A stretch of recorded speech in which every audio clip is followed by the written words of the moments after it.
Welcome to the Trauma Informed Lens podcast. Each week, Matt, Curt, Jerry, and the occasional special guest explore how the trauma-informed paradigm challenges traditional beliefs and approaches concerning a wide variety of areas. This podcast addresses psychological trauma in an educational manner and is not designed to replace mental health treatment. If anything in this podcast makes you feel uncomfortable or anxious, please talk to a mental health professional.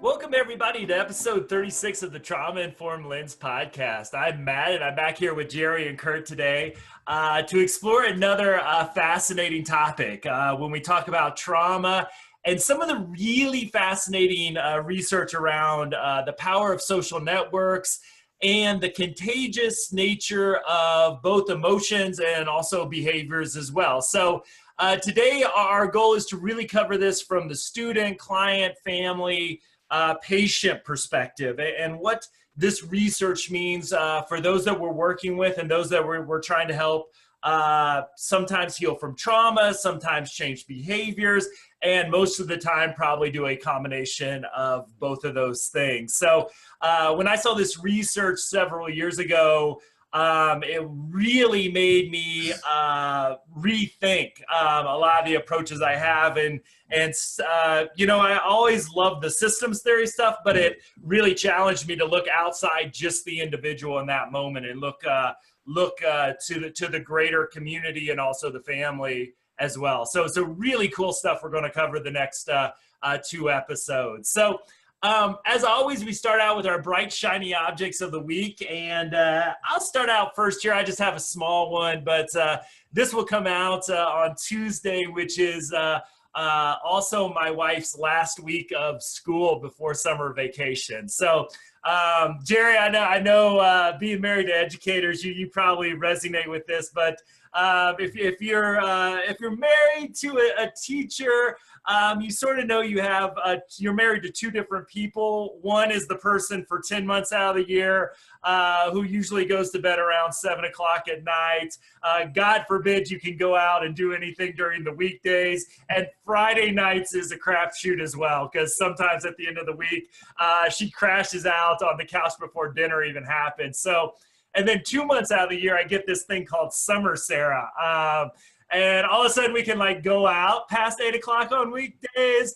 We're doing things. She wants to go travel. There's all this energy. The house seems to be cleaned all the time, which is awesome. The dogs are like combed and brushed and fed. And I just basically get to enjoy life for 2 months out of the year. So I'm really looking forward to the return of Summer Sarah. And as usual, she has come down with an illness at the end of the year as well. So I'm hoping all that's healed up by the end of this week, and we can begin our 2 months of bliss that we get every year. So Summer Sarah is definitely my bright, shiny object of the week. So Jerry, what about you? What are you thinking about this week? You know, I'm thinking I know somebody who's getting a heart transplant this week. And want to kind of recognize the physicians out there who work hard to keep us healthy and take care of us, but also the intriguing thought about how we now know that there's a network of neurons that encircle the heart, and 80% of the fibers that go from the body up to the brain. And so the thought of really replacing a heart really is, from a neurobiological perspective, an amazing, feat. And really in terms of what it is that you actually get when you change a heart. There's a lot of, controversial research around some of that talks about people having memories and all sorts of other things that go along with those organ transplants. So, the question really continues. This relationship between our mind and our body continues to grow, and it's exciting. So I want to give a little positive energy out to the individual getting that heart transplant, and also to all the people that are being impacted, the family around as they wait to get the results. So kudos to the physicians.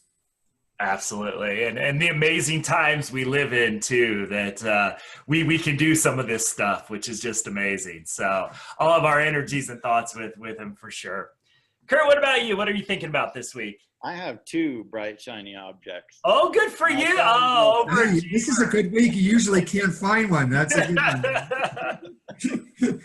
I want to just say, one of the things that I know that we all enjoy is to get listener feedback and listener comments. And we just got a nice one from a former coworker of mine this week. Sarah, if you're listening again, thank you for the kind words and for giving us a little bit of feedback. It's always nice to hear from people who are listening. I watched a really great first part of a series on PBS that I'm really enjoying. It's called This Emotional Life. And it's hosted by a guy who I really like. He's a Harvard social psychologist named Dan Gilbert. He's got a couple of great TED Talks and a couple of great books out, a real good researcher around happiness. And he is narrating and hosting this series called This Emotional Life. And interesting with kind of today's topic about social networks, the title of the first series or the first episode in the series is about friends. And the title is Friends Can Make You Happy. And so really interesting. And each one of these episodes is 90 minutes to 2 hours long. So they go into pretty in-depth kind of treatment of the topic. And it is really a great one, really fascinating. So if you get a chance, I'll send the link out as well. We can post it with our post this week, but it really is top notch. It's really well done. Great. And I would reinforce that too. I've seen that as well. And anything he's on is really great stuff. And I would reinforce the books as well. It's, happiness is an interesting topic because it seems like something from a hardcore research perspective, it's like fluffy, but the work of positive psychology and the results are really impressive. So, and he's one of the leaders in that realm. So I would definitely reinforce that. And it's an enjoyable watch as well as one that's relevant to our own self-care and work as well. So very cool. So let's jump into the social network stuff. And I'll throw out a little bit of how I present this to folks who haven't heard this information before.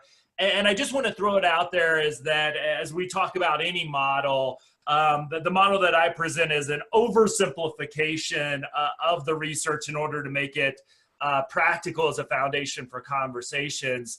And I got, we'll butcher these authors' names, but you can find the book Connected on Amazon if you just Google that.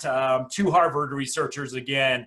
And what they did, and I read this book several years ago now, but they studied different research projects looking at the contagious nature of emotions and also behaviors as well. And some of this research is really, really spectacular. When they look at that, they've been doing long-term studies in a couple communities, and they've been able to sort of map this out. And if you're studying diabetes, the data is a little different than if you're studying happiness or depression. But when I started to really look at the whole of the research, a somewhat pattern and a hardcore double-blind research study would probably cringe at me saying this. But if you take the numbers, you can kind of round them up into these certain categories. And I'll post this this graphic that I created with the show notes. But what it seems to show is whether we're talking about behaviors, and these behaviors as well can be something like smoking, but also healthy behaviors too.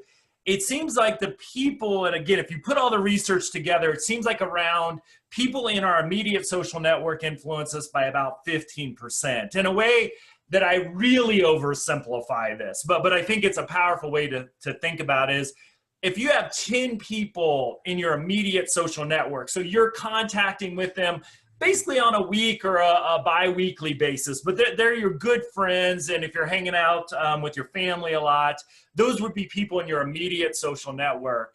And so let's say you have 10 people in that network, a nice round number for this statistic, and let's say that one of those people move out, and just because it helps with the example, a new person that you used to be good friends with high school moves in.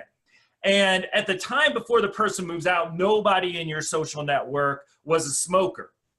So the person that moves in, let's say they smoke, and your chance statistically for smoking just went up roughly, again, all these are rough numbers when we talk statistically, about 15%.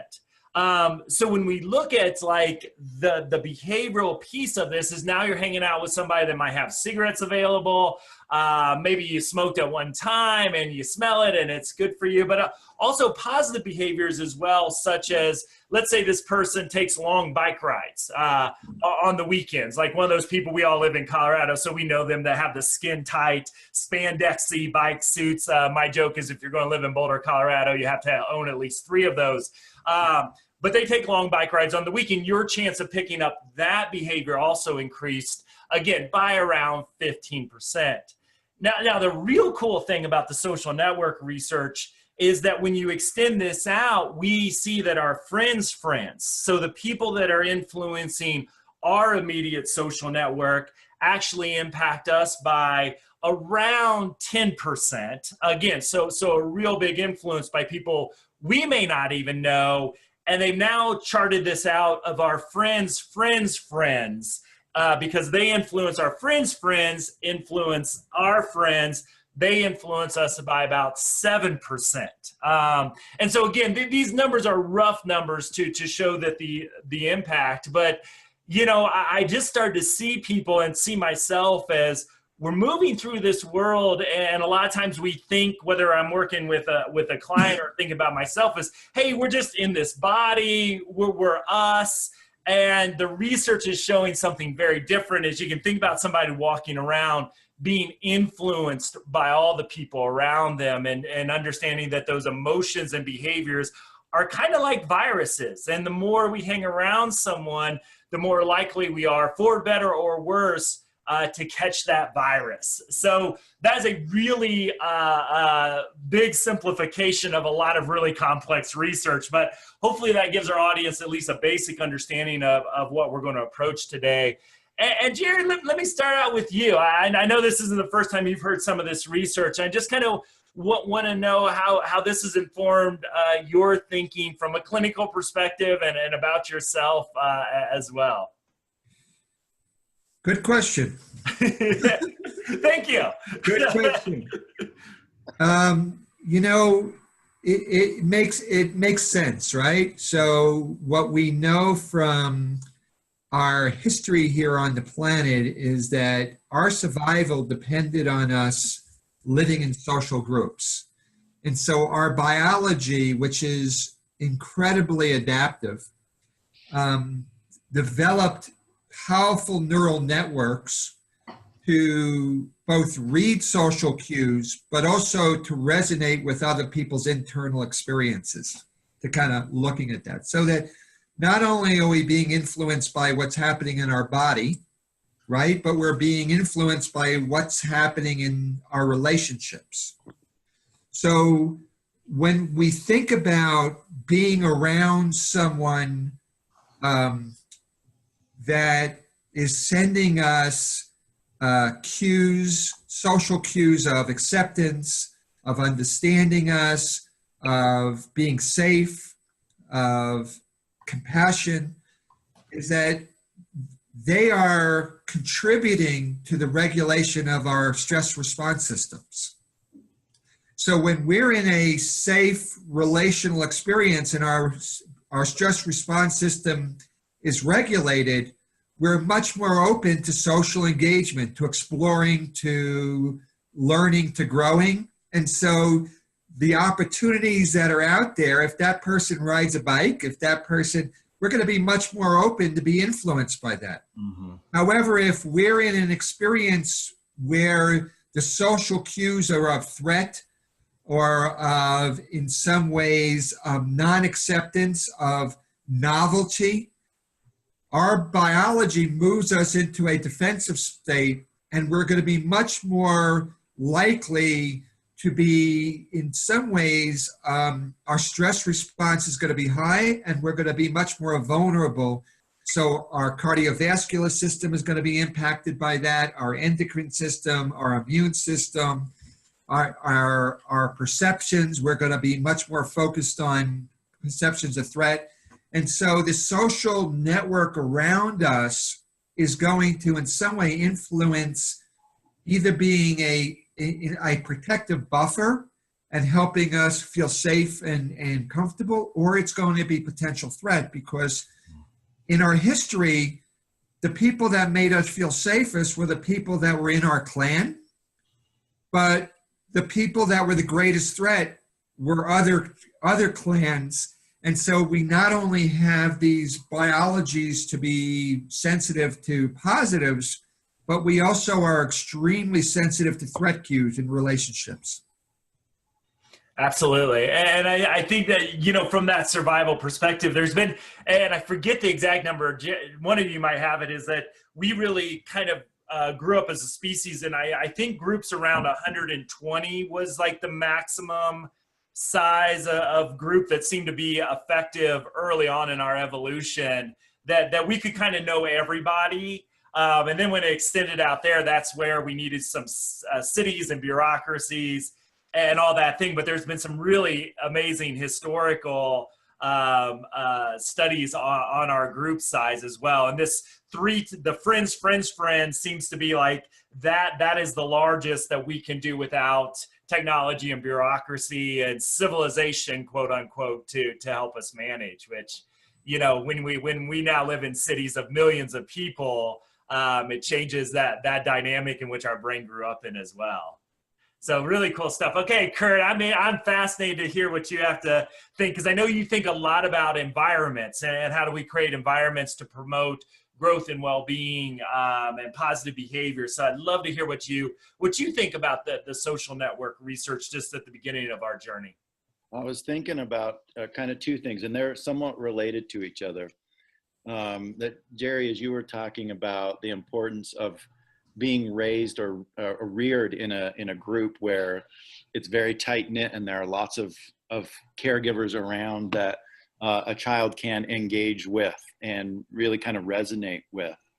One of the things that I think about this kind of bind that happens related to especially early childhood trauma is that continually throughout a child's life, even though they may have been through a neglectful situation, an abusive situation early on as a child, that kind of biological system that we could call an attachment system gets activated when they get stressed.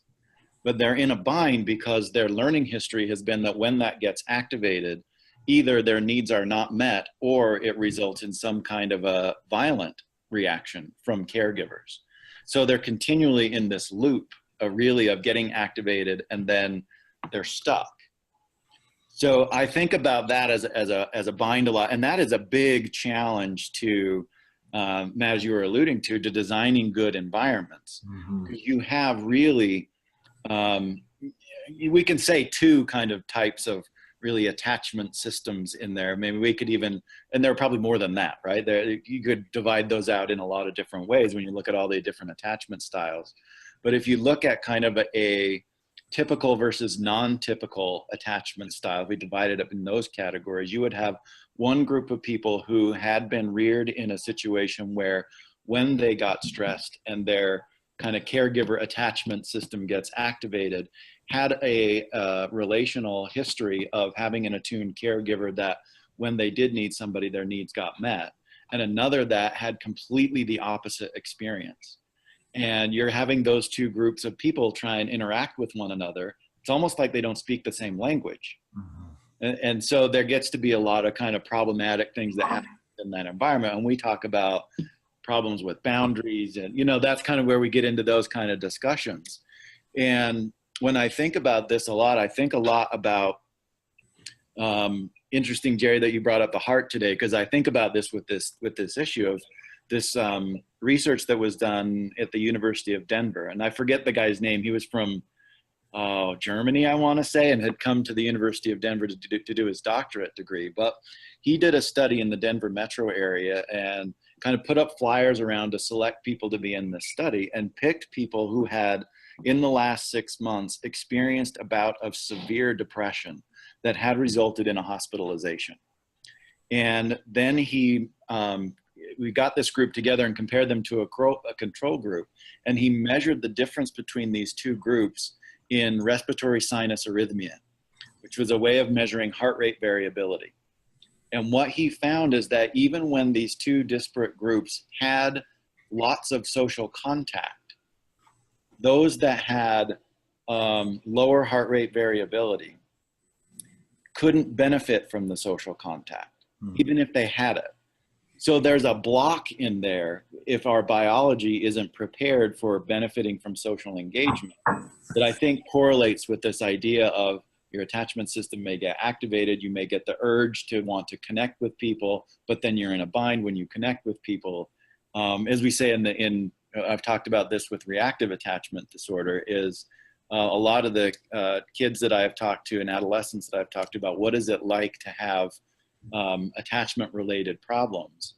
Their description of it is to say, when people get close to me, I get scared. And when they're gone, I miss them. And so they're in this loop continually about, and that's where symptoms kind of get developed of pulling people closely and then getting people to go away. And these symptoms become regulating emotional distance or relational distance within their social relationship. So those are some of my thoughts on the real challenges of designing environments where you can provide attuned caregiving to a group of people who attuned caregiving may actually stress them out, and it may actually be something that generates additional symptoms. So that's kind of where my thinking was going. No answers in that, only more questions, really. Yeah. But it really is a challenge to design good relational environments when these relational problems have become generated with early childhood experiences. Yeah. And Jerry and Curt, I want to, because this really made me think when I saw this research, and I want to kind of focus this in on the emotional contagion and then move to the behavioral piece of it. But, you know, it's interesting to hear these social scientists now, they can't talk about emotion from a social context, again, without comparing it to a virus. That if, you know, you're in a good mood and you walk into a team meeting or something and everybody's kind of arguing with each other, your mood is likely to shift by the time you're out of that meeting. And I just think about from, you know, let's take it to an extreme environment and see what lessons this might teach others. Because I know we've all worked in residential care with children from one time or the other. And I think about the challenge posed with this. And I think we all care about creating nurturing environment, exposing the kids and the families that we work with to healthy staff. But when you think about, we bring all these children, let's think about from a child welfare perspective, because that's an environment I know we've sort of all shared, is our intervention is to take a kid out of what would be an unstable at best, but maybe dysfunctional or dangerous home situation, and stick them in a dorm or a cottage where there's kids also struggling. Let's say there's just 12 other kids in the cottage, all struggling with their own mental illness, depression, anger. And I just kind of would like to think about it, figuring it out in that extreme environment. As Jerry's dogs chime in. I see that tail wagging. 1 second. All right. So, Curt, let me throw this to you. That's attuned caregiving, right? The dog is trusting Jerry. As Jerry has his attachment experience with his dog. What do you think about this, Curt, from the perspective as, hey, we take kids out of like the situations you're talking about, that they come out these unhealthy, sometimes attachment situations, and then we put them into an environment with a lot of people with high levels of mental illness, emotional dysregulation, etc. It's really a dilemma, and the dilemma, I think, is highlighted a lot. At least I have thought about it a lot when thinking about treating people who have sex offense problems. Mm-hmm. Right, that there is a balance, and that in that field, the balance that you've got to manage is the need for treatment with the need to protect people. And that's really the dilemma. There is, say, Glenn Sachs has a great model for this, trauma systems therapy, which is a great model of thinking about individual and social environment variables combining to create a trauma system. That an unstable social environment can dysregulate a stable individual in the same way that an unstable individual can dysregulate a stable social environment. So the match between the two becomes really important. And what I think we're really attempting to do as a society and as a system is to have an environment in which symptoms that got generated outside of, in an unstable social situation, can come to stabilize. And that's always a challenge to do, because you can't, there isn't really enough resource to go around so that everybody can have their own stable environment. You've got to kind of do it within an environment where you have a lot more resource, more staff around, or locks on doors, things like that, where you can do some containment while symptoms can subside.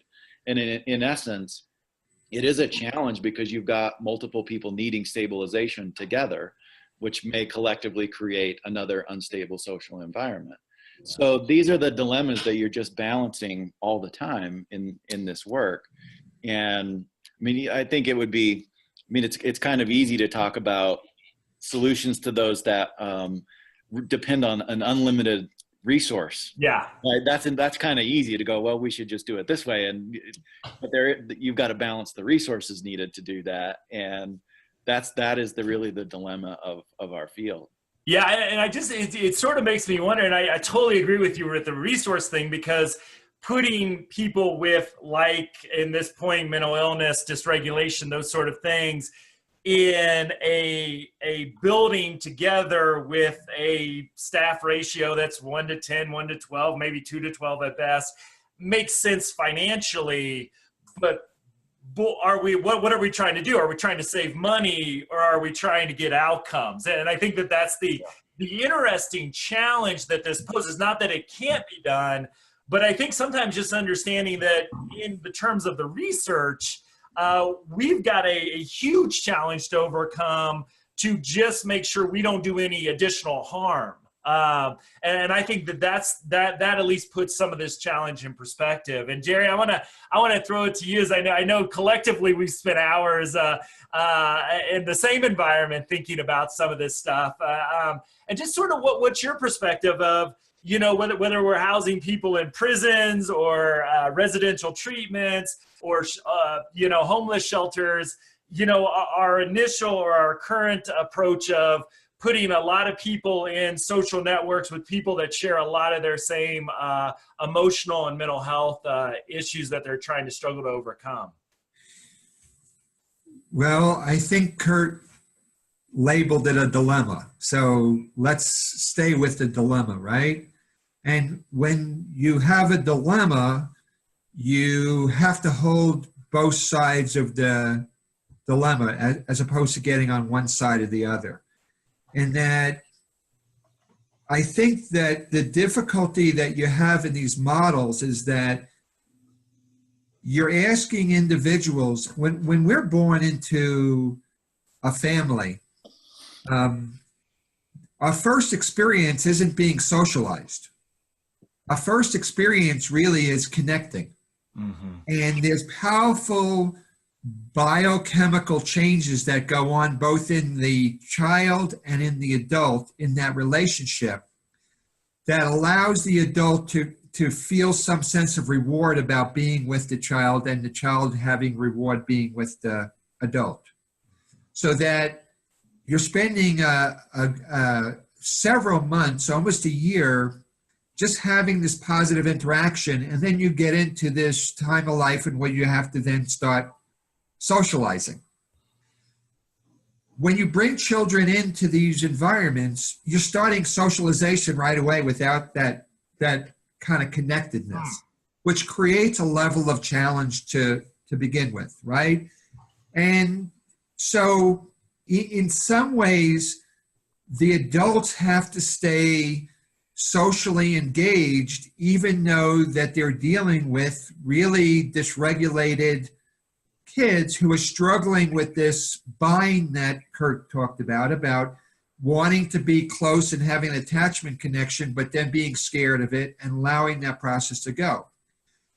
The difficulty in most of these centers that we talk about is the majority of work goes around what to do about the child rather than how to keep the adults regulated.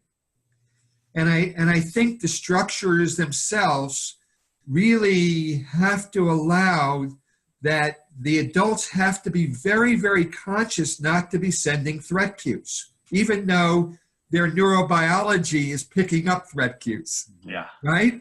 And so that in these centers, this concept of supervision and of teamwork and of connectedness really have to be, in some ways, the stronger to pull the kids along as opposed to getting organized.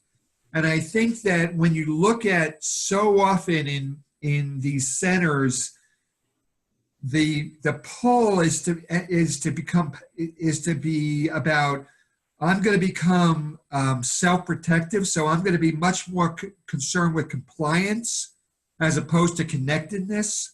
And you get into prisons and they're much more concerned, and then you get all this power and control issues that are going on.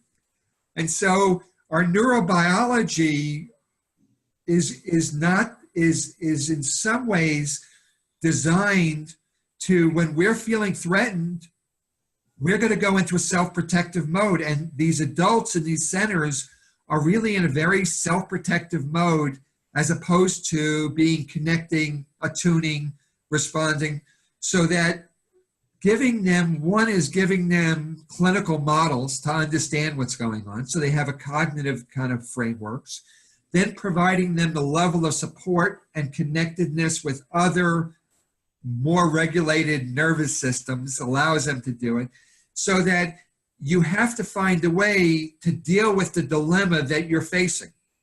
It's easy to say, well, we should spend more money doing this, or we shouldn't do this.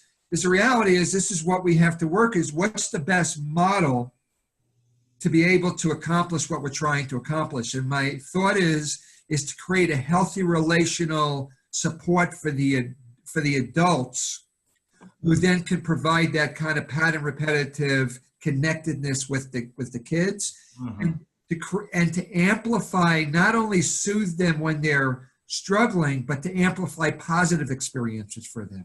Yeah. So to go take them out and to run, to play, to throw the football around, to play. My experience in residential, the most therapeutic times when we weren't doing therapy, right? When we were just connected.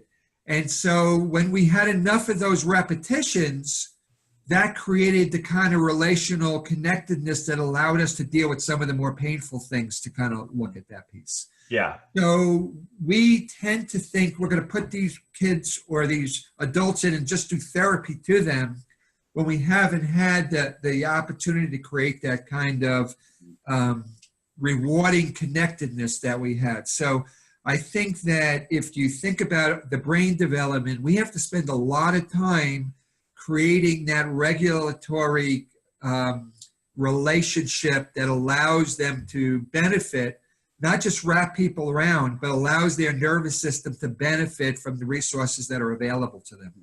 Yeah. I've been working with this, with a classroom, and I've just been so impressed with kind of what they've done in the last several weeks. We've been talking a lot about the application of motivational interventions to motivational problems. And they've been trying to do a lot of socialization, really, and motivate socialization among a group of students who are not regulated. And so it's been, of course, a big challenge to get, I mean, that's not a motivational problem. And so what we've done is they've shifted their model in the classroom, and their kind of their culture in the classroom. And we used a pretty common regulatory intervention. We use zones of regulation. And what they did is they start the day with a kind of a circle time, a ritual around, like, where are you? What color are you? What is your body like? And they worded this so nicely. they said the reason why they're doing it is so that they know, as a staff, the teacher and, and the staff in the classroom know what the kid needs that day. And I thought, what a great way to connect with those students in that classroom is to say, tell us how you are today so that we can adjust how we are to what you need. And I thought, to put that into a structure, what a great way to do it. And the really cool thing that I think that they did is they didn't just stop with one time to do that during the day. They built it in so they do it 3 or 4 times throughout the day, where they have these kind of reset times where they're really around when large transitions are happening throughout the day. So either they do it right before a transition or right after and say, okay, now let's check in again. Where are you? And do we need to adjust how we are with you based on what color you are? I mean, the colors are a great way to just kind of categorize and get kids to talk about internal states. I just was so impressed with the way that they did that. And they've now used their motivational intervention. And they have a positive behavior intervention and support system where kids get rewards, basically, and they're using that to motivate engaging in regulatory activities. And so now they've got a nice match between what those students need developmentally and what they are actually using motivators to be able to get to happen more often. Because without motivation, they weren't doing it, right? They needed to apply something to actually get the students interested in doing this.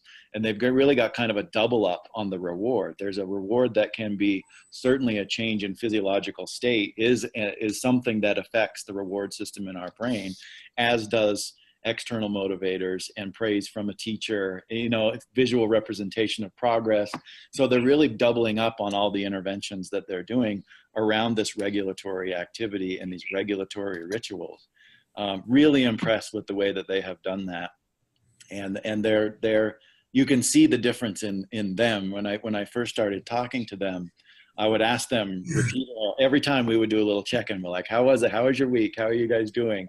And the first several times it was just, they were like, oh my goodness, this is like, we don't know if we're going to survive. And the last time I was there, what they said was, actually today was pretty good. You started to get a little more sense of that they're talking about the good things that are happening more than feeling so overwhelmed. And that idea of having a model, I think from a regulatory standpoint, is a great one for both the students and the staff to think about regulation as an important thing to do throughout the day, multiple times per day. I was super impressed with that intervention that they had done. Very cool. I want to continue on that aspect, talking about the behavioral change, because the other thing, I think we set up that, the difficulties of, this contagion, this virus of emotions in these high intensity environments. I also think a lot too, as we think about behavioral change, and let me throw another sort of example out there that I know is relative to a lot of the folks that listen to the podcast, but somebody, let's say, struggling with an addiction. And, I watched, there's been some great documentaries, whether we're talking about meth or opiate addiction, especially in these small, oftentimes rural communities, even though I know that the epidemic is much wider than that and can be in our urban areas as well. But one of the things that as I travel, especially in rural Pennsylvania and other things where these communities are being devastated by this, I started to ask folks when we talked about the social networks is, think about the individuals that your clients are hanging out with and how many of them share this behavior. And the realization pretty quickly when you start to look at, the influence of those in your immediate and then the friends of your friends, so to speak, is that, to kick an addiction is not just not putting a drug in your body anymore, but for some of these folks, it's changing your entire social network. Because about everybody, and including, and there was a great documentary, I believe it was called Ice Storm on Netflix, that showed they looked at families, and I believe it was rural Arkansas, and how these entire families were using meth on a daily basis, and just heartbreaking. And then, of course, at the end, they talk about all the trauma these folks have experienced. But when I think about our interventions, it's not just what we're doing with the individual, whether that's motivational interviewing or cognitive behavioral therapy or DBT, whatever it is, But if that person then leaves our session, leaves our shelter or whatever it might be, and then goes back to their social network where everybody's using, statistically, it shows that that person will likely continue to use. And I just kind of want to throw out the question to maybe Jerry to start with. It is, how can we support an approach to say, hey, we know you going back and hanging out with your family even might support your using and go against your recovery, and just sort of your thinking on how this might change how we approach care and behavioral change around things like addiction or even unhealthy eating that leads to diabetes and heart disease, those sort of things. How can we help people in an empathetic way consider how their networks are negatively impacting them? A couple of things come to my mind as you're raising this issue. And, in my work in dealing with children who have come out of pretty severe, abusive, neglectful environments, I have always found that that there's always a piece of them that wants to be back with their family. And there's a piece of them that really realizes their family is a threat and is hurtful. And that's a bind, as using the words of Curt here. That creates a bind, right?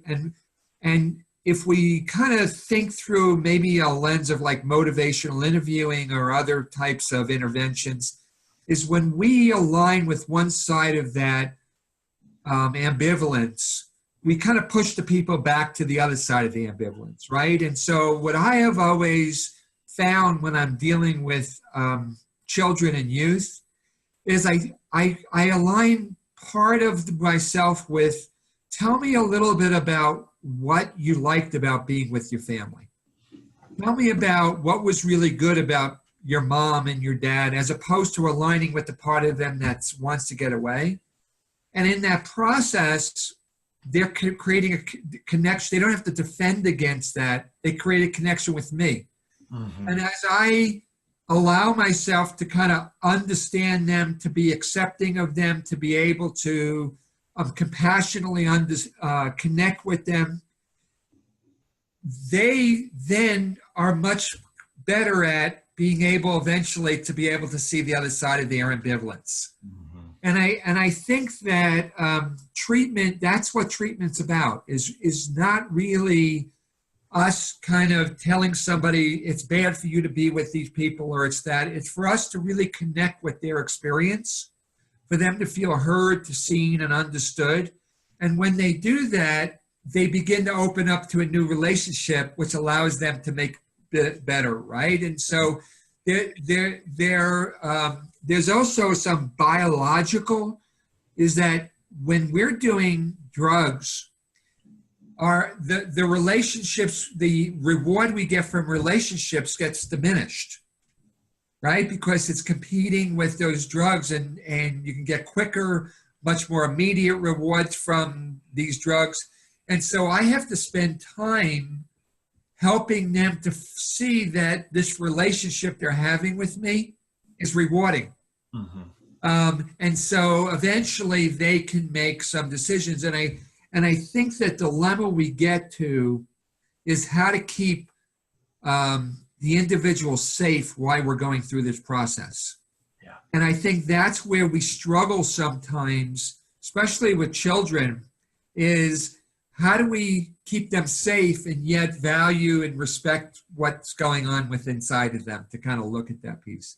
So I think our treatment models have shifted over the years, where we would kind of, somebody did drugs, we'd shave their heads, we'd punish them, we'd devalue them, we'd kick them out of programs, to really understanding the dilemma that they're in and really recognizing how many needs get met by being in this family and what it would take to kind of leave.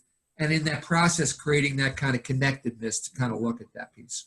Yeah. And one of the most, I think, Jerry, you were alluding to this about the powerful nature of the reinforcing effects of drugs. Is that what I was saying? Yeah.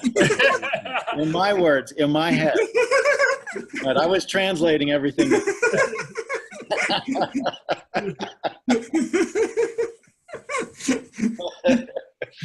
I'll be a therapist and I'll say, so what I hear you saying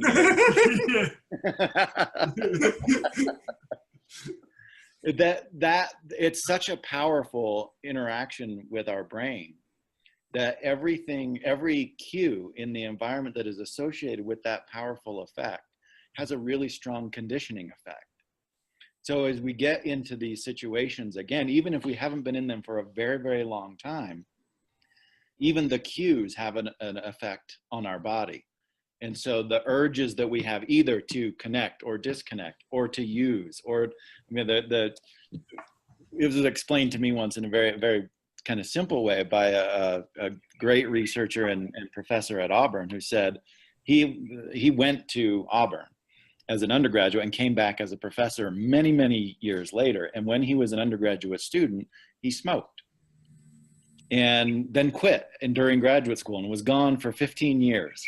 And when he came back to campus, he had not wanted to smoke for 15 years and he wanted to smoke. It was like, that's how powerful that is, on the environmental cues and the conditioning effects that are associated with drug use. And those are associated with many other powerful things. I mean, as we've kind of talked about, relationships for human beings are also very, very powerful. And so the conditioning effects around them of environmental cues are powerful. And as we get in and out of situations in different contexts, we get urges generated a lot, and we don't always know where they're coming from. So helping people to understand that when you feel that urge, it's like there's something in your environment that is helping to generate that urge. It's not that you're weak. It's not that, it's not all of these kind of personal attributions that you can make. And helping people with that and understanding the impact of the environment on their own internal state and their own experience with the world can be a very empowering experience for people. Yeah, and I tried one of the things, and some people have tried this out for me and have seen it to be successful. But one of the things I tried to do in the little book I wrote talking about trauma and change is how do we talk to this about with the folks we work with? Because this research to me is too powerful just to sit here and think about it at an intellectual level. How do we really bring it in? And I tried to structure it in a way of having people think about it, and maybe more for older adolescents sort of, and as adults, I think this can be, and I've been told it's pretty effective, is having them go through and think about the people in your immediate social group, because that's usually pretty easy. You can name the 5-10 people that you're spending the time with, and what are the emotions that you're exposed to with these groups. So what are some of the emotions that you're exposed to on a daily or weekly basis? And how do those really impact your ability to reach your goals? And then think about the behaviors that you're exposed to on a weekly, daily basis. How do those help you reach or hinder you from reaching your goals? And really trying to set up the idea, because I think if we tell people is, hey, to be sober, you've got to not hang around your friends and your family anymore. There's no better way to create resistance than those words, right? Maybe saying, hey, you need to stop doing drugs, you're going to die and go to jail. Maybe, but I think even more so is, hey, you need to dump all your friends and get a whole new group of friends. But what I try to think about, is there anybody around your orbit, maybe they're not in that initial peer group yet or your social network, but that you can bring in that would support the behaviors that you're trying to accomplish in your life? And really trying to think about it from a very concrete, strategic way of educating folks on this, because I think there's power and knowledge in this for the folks that we're trying to help change and heal. And then really have them be strategic of not telling them, hey, you need to drop all your friends and family, but how can you start to put this research and balance in your favor? And I just kind of wonder, again, that was sort of, I'm trying to get this in a practical way for folks, but just kind of wondering what you would think about or approaches that you might use to suggest, whether somebody's a teacher, a therapist, whatever role they might be in, to bring this work into their practice and help their clients, patients, students think about their own social networks? You know, using the analogy of throwing a rock in a pond and creating ripples, right? So what you know is that you, especially being the adult in the environment, your rock that you throw in is much larger than the rocks that are going around, right? And so if we are not stimulus bound because we have this prefrontal cortex that allows us to read our internal experience and make a volitional decision on how to respond. And I think that that is a very important, is that what you're really talking about is not necessarily getting the person to stop doing something or to comply, you're asking the person, how do I use my state to influence your state? Instead of your state influencing my state, right? How do I become in some ways grounded in my state? And as a provider, I think really having that model going into your therapy sessions or a case manager, or is I have an opportunity to be somebody in your life that's going to be bringing something positive, a positive rock to throw in the pond, right? And that you may not be in a spot to accept that or to hear that or to do it. And then your body may interpret that different. You're going to throw a rock in my pond. How do I make sure that I'm really bringing what I want to be in here? And I think by doing that is by having intention. When we have, or a treatment plan or whatever you're looking at that organizes you. I used to have a supervisor who used to say, you know, when you watch the movie The Exorcist, the priest told the other priest, when you go in the room there, no matter what happens in there, you just know what you're doing, right? If their head starts spinning, if they start throwing up green bile at you, you know exactly what you're doing in there. And I think that when we go into these environments, whether you're a young person going into a residential treatment center, sometimes we let the centers or the interactions organize our experience. But if we can have good support, good training, good models in our head about what we're trying to do, that's really what creates good, healthy outcomes in treatment, is that I create an experience in the person I'm interacting with that gives them at least a taste of a sense of safety, a sense of responsiveness, of attentiveness, of attunement, to kind of looking at that piece. And in that context, I have models that I'm going to kind of validate. So I think that what this tells us is, and we'll get into this in another episode really, but how do we stay in a spot that we don't let these cues organize our internal experience?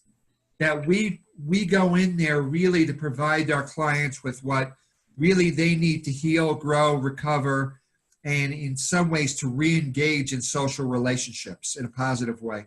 Yeah, great. Curt, we're hitting our time here. Any sort of last thoughts about how we can bring this into our work in a meaningful way? Well, for both us as professionals and for the people that we're interacting with, you know, we think about change, whether it be going to a different way of viewing the symptoms of people that you're interacting with, or say you're battling addiction, or, you know, battling some other kind of issue, that change, no matter what, involves some kind of loss. And that in order to go towards something, we have to give something up. And that's can be a great way to kind of think about, Jerry, I think it was you who said, you know, part of therapy is to help people change, and they fight you every step of the way. And then what you kind of hear, like the way you can view that is that once we start talking about change, what you're going to hear is what that person is having to give up. I used to get this experience a lot with teenagers who would engage in self-injurious behavior, cutting. And it was a hard thing for them to give up. And that was how they coped. And so, and that you would think, oh, that would be an easy one to give up. It's not. It's really hard to give up because it's such an effective coping tool for them. And so that change was always really difficult. And that can be a really nice way to kind of reframe that experience with people that you're interacting with, and when you're hearing about what their loss is in the change. And think about what all of we have to give up, even if you want to try a new intervention. You got to give up something that you were doing in order to try something new. Yeah, awesome. And I just kind of like to wrap it up too. Is when we look at one of the most important things, and we've had episode upon episode where we've mentioned this about somebody's journey from the pain and suffering of trauma to that post-traumatic growth, that healing experiences, is when somebody comes into their social network who believes in them, who listens to them, who gives them compassion. And I think it's just a powerful way within all this research is for a lot of the folks we work with, again, whether you're a teacher, whether you're a medical provider, whether you're a therapist, a treatment counselor, whatever role you're in, for a lot of our folks, the first time they might see hope for a different life is when we become part of their social network in whatever role we're playing within that. And it really starts to, we sort of bring that initial 15% in of different energy, different behaviors, different sort of mental, as Jerry said, different states of hope, of optimism, of things they may not be exposed to in their regular social network. So there's this amazing thing that we get to do as part of our work is becoming part of a lot of different people's social networks, and our emotional states are going to highly influence their potential life outcomes as well. And then the other thing that I want to kind of, as we shift and think about episode 37 is, what happens to us when we're exposed, if emotions and behaviors are contagious? What happens to us when we spend sometimes the vast majority of our days, for some people, maybe less so for others, confronted by behaviors like addiction, extreme mental health issues, anger, all these different emotions that we're confronted. If emotions are like viruses and we're exposed to really detrimental viruses all day, what's the impact of both our self-care and our mental health? And also, what's that mean for creating and maintaining healthy organizational cultures? And I think just with the depth we went into this conversation, we've got a nice episode coming up next week as well. So I think that this information, to unpack it, has just consequences all around, whether we're talking again about our own organizations, our own self-care, and also the care, education, medical services we give people we serve. So we'll put a bunch of links in the show notes, which are always on traumainformedlens.org. And Jerry, you may share this with me, but it's kind of fun doing this week by week. I haven't seen Curt in person for a while, but you see his hair growing longer and longer. So he's got a hat on today, but watching those locks get longer and longer. So yeah, if you want to keep an eye on Curt's hairstyle too. Jerry and I are kind of boring with this, but you're seeing that hair grow longer and longer. We'll see how far that goes down over the week. So Jerry and Curt, I want to thank you guys. This has been I knew this was going to be a great conversation, and look forward to continuing it on the next episode as well. Adios. Thanks. See you guys next week. Bye.